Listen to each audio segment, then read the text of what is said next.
les kitsune! Salut les kitsune! Comment ça va?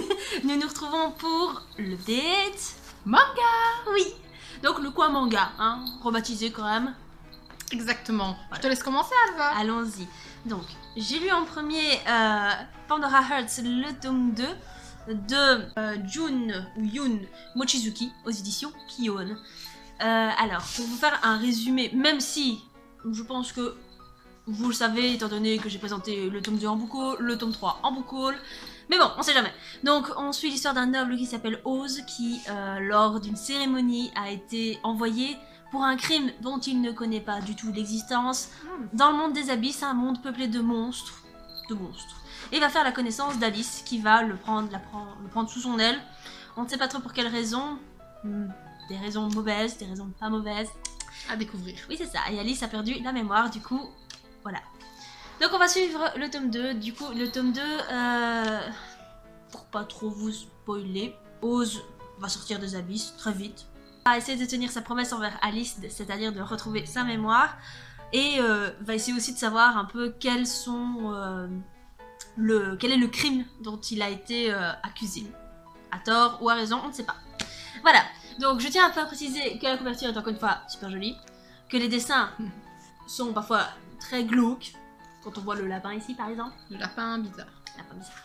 Voilà. Sinon ce que j'en ai pensé, j'ai bien aimé. Maintenant on est franchement perdu parfois, mais voilà, c'est peut-être moi, mais il me semble que je suis quand même fameusement perdue, surtout que c'est une histoire qu'on n'a pas l'habitude d'entendre. Du coup c'est des monstres et les monstres peuvent s'attacher entre guillemets aux humains, et les humains développent une certaine force, une certaine longévité, mais ont un espèce de cadran, une espèce d'horloge qui à la fin les fait mourir ou transformer en monstre. Enfin bref, peu importe.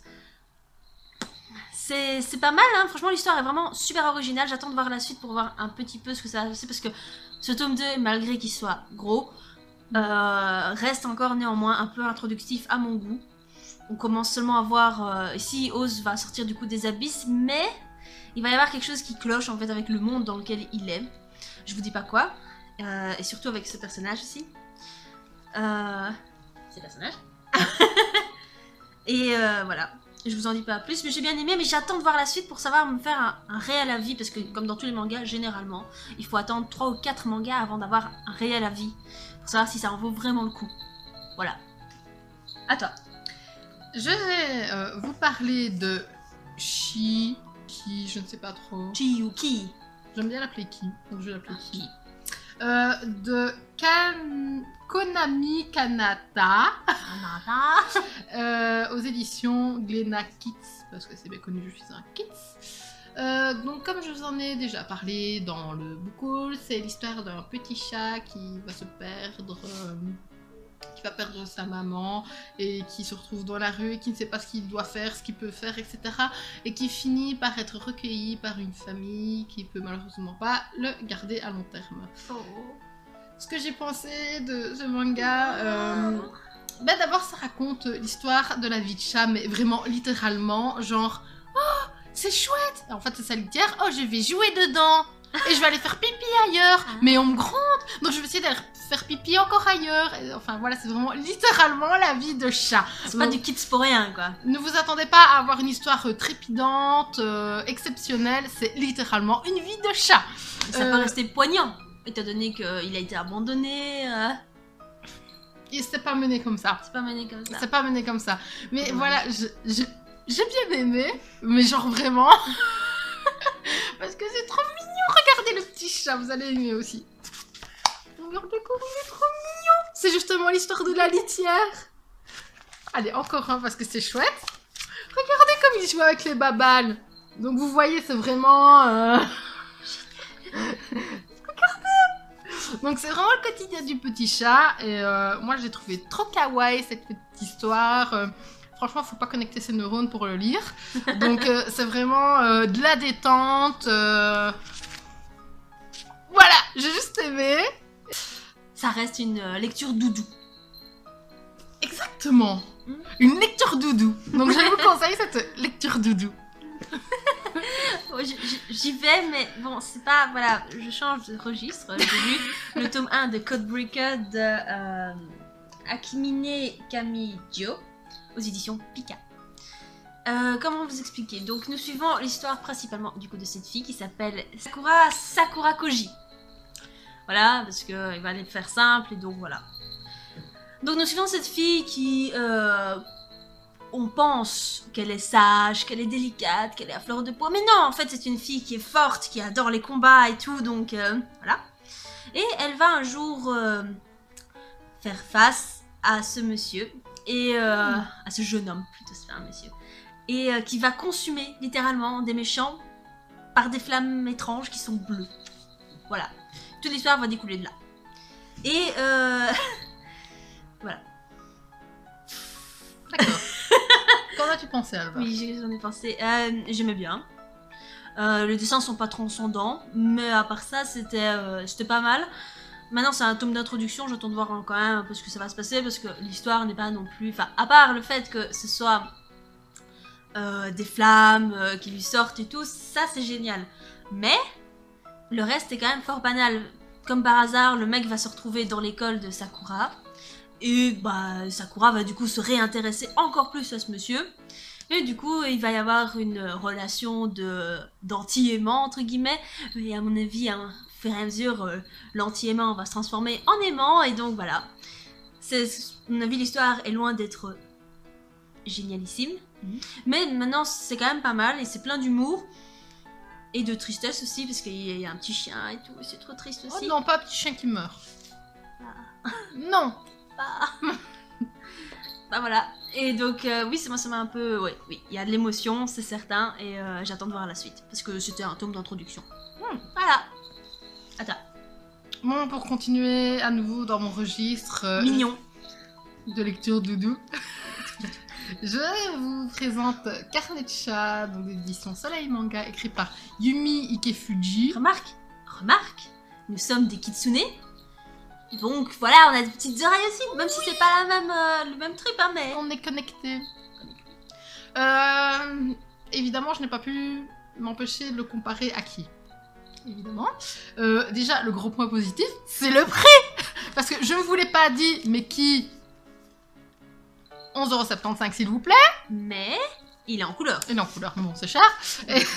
Et donc ici, je l'ai payé quand même 7,20€. Donc je voulais absolument lire des trucs de chat, je ne sais pas pourquoi. Surtout qu'elle n'a pas de chat, je tiens à préciser. Oui, exactement, c'est peut-être pour ça. C'est bien. Et donc voilà pourquoi je me suis jetée sur celui-ci, parce que le prix est attractif. Donc ça parle de chat. Non. Si ça parle de chien, ça aurait été un souci, hein. Donc ça parle des pensées de chat, de leur vie de chat. Mais un souci. il n'y a pas de souci. Ah. Qui c'est une vie de chat de manière littérale? Ici, les chats ont une vie et des pensées un peu plus... Humaine? Leurs histoires sont un petit peu plus extraordinaires. Par exemple, on a des chats qui sont guides dans des villes où il y a des histoires d'esprits dans un arbre. Bah, c'est fun. Voilà, les histoires sont un peu moins je vais dans ma litière et je cours après une balle. Moins quotidienne. Voilà, moins quotidienne. Maintenant, les dessins sont un peu moins agréables que qui. Moi, je les aime mieux, hein. Ils ont plus de détails, justement. Non, mais moi, je sais pas, j'ai trouvé plus mignon dans qui. C'est plus mignon, mais il y a des détails qu'il n'y a pas dans qui. Dans qui, c'est vraiment... Faut se laisser aller, quoi. C'est une question de goût, je On va dire pense. aussi. J'ai un peu moins aimé parce que c'est pratiquement tout le temps des chats différents. Donc il n'y a pas de continuité dans le manga, donc c'est quelques pages d'histoire extraordinaire qui est rattachée à un chat. Voilà, donc c'est aussi selon les goûts. Moi j'aime mieux quand il y a un fil rouge, même si elle est cucul à praline comme qui, mais j'aime mieux. Est-ce que tu liras la suite?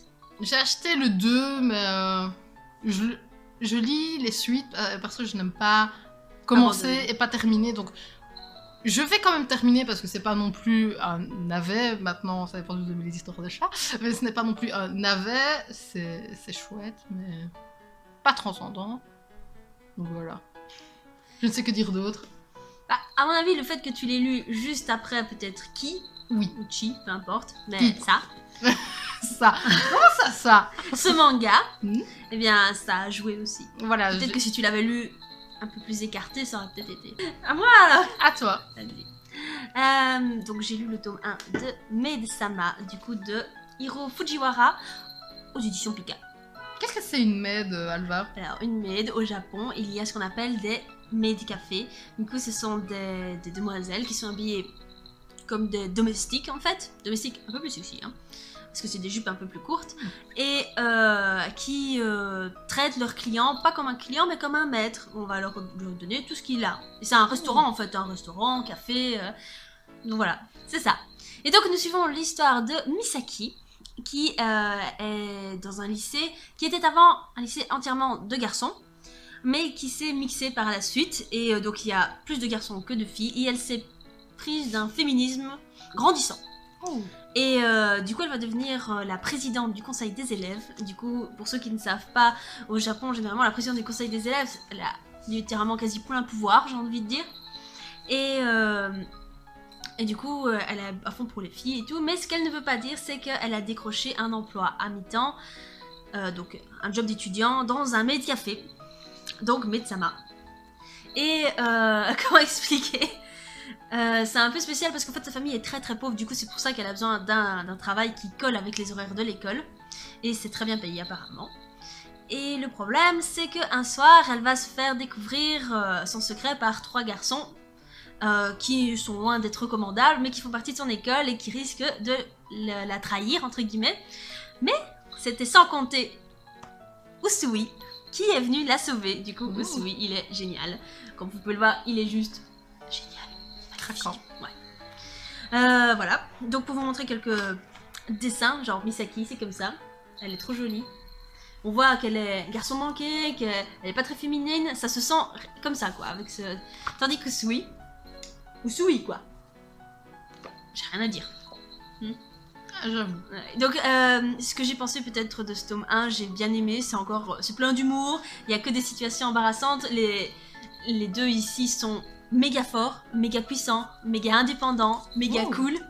Franchement, c'est génial. Et j'ai vu l'animé, en fait, c'est Kaichu wa Maid-sama pour ceux qui veulent le voir. Perso, même si tu le dis, je ne sais pas comment ça s'écrit. Ben, je l'écris ici. J'avais vu l'animé et j'avais adoré, ça fait partie de mes animés préférés. Le problème, c'est que ça finit. L'animé se finit et on ne sait toujours pas où Sui, quoi. On ne sait toujours pas d'où il vient. Ni rien, donc je suis un peu déçue, c'est pour ça que je commence les mangas pour voir. Donc voilà, à toi Hello. Je vais vous présenter Chocolat et Vanilla, Kawaii. écrit par Moyoko Ano, Moyoko Ano, aux éditions Kurokawa. Kurokawa. Merci Alba. De rien. Donc ça raconte l'histoire de deux petites sorcières, comme vous l'aurez compris, qui s'appellent Chocolat et Vanilla. Ça c'est de l'originalité. En effet, elles sont prétendantes au trône dans leur royaume, mais Le gâteau. On ne sait pas encore. Tu sais pas comment s'appelle le royaume? Non? Ah tiens. Peut-être des gâteaux. Chocolat vanille. Exactement. Et pour savoir laquelle des deux sera couronnée, elle doit se rendre dans le monde des humains et capturer des cœurs d'humains. Voilà, donc les faire tomber amoureux et capturer leur cœur. Mais sans les tuer. Parce que les humains recyclent tout le temps leur cœur. C'est bizarre. En effet. Mais la contrainte, c'est que les sorcières ne peuvent pas tomber amoureuses d'humains car elles n'ont qu'un cœur. Donc si jamais elles le donnent, bah elles ont celui-là. Donc Conséquences catastrophiques. ce que j'en ai pensé, c'est un manga que j'ai apprécié, mais au début, c'est un peu fouillis. Ils introduisent l'histoire de manière... ça sort de partout. On sait pas d'où on vient, quoi. J'ai pas trop compris le début, il a fallu vraiment le temps pour que je me mette vraiment dedans, que je comprenne comment ça se passe. Donc il faut s'accrocher les premières pages pour vraiment être happé par le manga. Ce qui est intéressant, c'est que les deux sorcières ont des caractères totalement différents. Il y en a une, elle est douce, etc. Tandis que l'autre, c'est un garçon manqué qui provoque les garçons. Et donc, c'est intéressant de voir la compétition qu'il y a entre les deux et de se rendre compte que finalement, il y en a une qui est plus puissante que l'autre sur le royaume, mais sur le Royaume des humains, C'est l'autre, c'est l'autre qui domine par son caractère. Donc évidemment, celle qui ne domine plus est frustrée. forcément. Et donc il y a aussi la contrainte qui est super intéressante à voir, parce que vous vous en doutez bien, Elle va tomber amoureuse, il y en a bien une qui va être intéressée par un humain, hein, forcément. forcément. Et c'est intéressant de voir comment est-ce que ça évolue. Maintenant ça reste un tome où ils enfin c'est le premier, donc c'est pas très approfondi. On sait pas grand-chose du royaume gâteau. C'est un tome d'introduction. Voilà, comme aime dire Alva, c'est un tome d'introduction, donc j'ai hâte de voir le deuxième, mais j'avoue que j'ai beaucoup de mal à le trouver. À mon avis, je vais devoir le commander, parce que c'est un manga quand même qui est assez vieux, je pense. Donc voilà, moi je vous le conseille, il est sympathique, les images sont aussi sympathiques. C'est mignon, c'est rafraîchissant. Voilà, donc c'est plus pour les girls, hein. Ah ouais, c'est bien girly. Donc voilà, moi je le conseille et j'ai hâte de voir le reste pour voir comment ça se passe. Voilà. Donc c'est tout. D'ailleurs, j'ai envie de vous dire, je sais pas si vous avez remarqué, mais depuis quelques vidéos, on a un changement de décor. Oui. Parce qu'on a eu une bibliothèque en plus qui est ici. Donc voilà. Si un jour ça vous intéresse qu'on fasse la visite de la bibliothèque, on peut. Ça vaut le coup. Oui, elle est grande. Enfin, grande. Bah, Pas aussi grande que les grandes booktubeuses, hein. Ben ça va devenir petit à petit. On remplit. Oui, objectif, la bibliothèque de Belle. Wouh. Tu y arriveras un jour, je crois, Alva? Non, à mon avis, j'aurais pas une maison assez grande. Et ben voilà, donc on vous souhaite de bonnes lectures. Et oui, amusez-vous bien en attendant et on vous retrouve normalement dans une semaine. Voilà, donc n'oubliez pas. Une petite patte en l'air si vous avez aimé. Abonnez-vous si vous voulez nous suivre. Exactement. Et bisous.